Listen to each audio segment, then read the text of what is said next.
दो दोस्त एक घने जंगल से होकर कहीं जा रहे थे। दोनों काफी गहरे दोस्त थे और अपनी दोस्ती को लेकर दोनों ही बातें करते हुए जा रहे थे। जंगल बहुत ही घना था, तो उनमें से एक दोस्त फ्रेंड डर रहा था, लेकिन उसके साथी मित्र ने कहा कि मेरे होते हुए तुम्हें डरने की कोई जरूरत नहीं। मैं तुम्हारा सच्चा और अच्छा मित्र हूँ। इतने में ही सामने से ही बहुत ही बड़ा भालू बेर उन्हें नजर आया।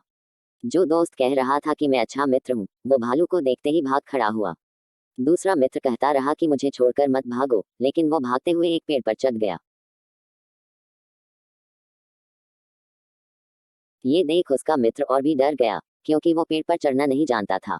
इतने में वो भालू और भी नजदीक आ गया था। जब वो बेहद करीब आने लगा, तो दूसरे मित्र के पास कोई चारा नहीं रहा और वो वहीं नीचे जमीन पर आंखें बंद करके लेट गया। पेड़ पर चढ़ा मित्र यह सारा नजारा देख रहा था और वो सोचने लगा कि ऐसे तो यह मर जाएगा। इतने में ही वो भालू नीचे लेटे मित्र के करीब आकर उसे देखने लगा। उसे सूंघा और उसके शरीर का पूरी तरह मुआयना करके आगे बढ़ गया। जमीन पर लेटे मित्र ने राहत की सांस ली और वो सोचने लगा कि अच्छा हुआ जो मैंने सांस रोक ली थी, क्योंकि भालू मुर्दों को नहीं खाते और वो भालू मुझे मरा हुआ जानकर आगे बढ़ गया।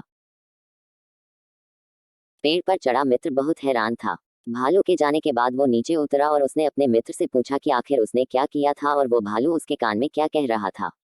मुर्दा होने का नाटक कर रहे मित्र ने कहा कि भालू ने मेरे कान में कहा कि बुरे वक्त में ही सही दोस्तों की पहचान होती है। इसलिए कभी भी ऐसे दोस्तों के साथ मत रहो जो बुरा समय देखकर तुम्हें अकेले छोड़कर भाग जाएं और जो वक्त पर काम ही ना आए।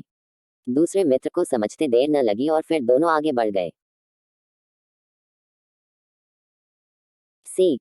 सच्चा दोस्त वही होता है जो बुरे से बुरे वक्त में भी अपने मित्र का साथ नहीं छोड़ता और मुसीबत के समय अपने मित्र की मदद करता है।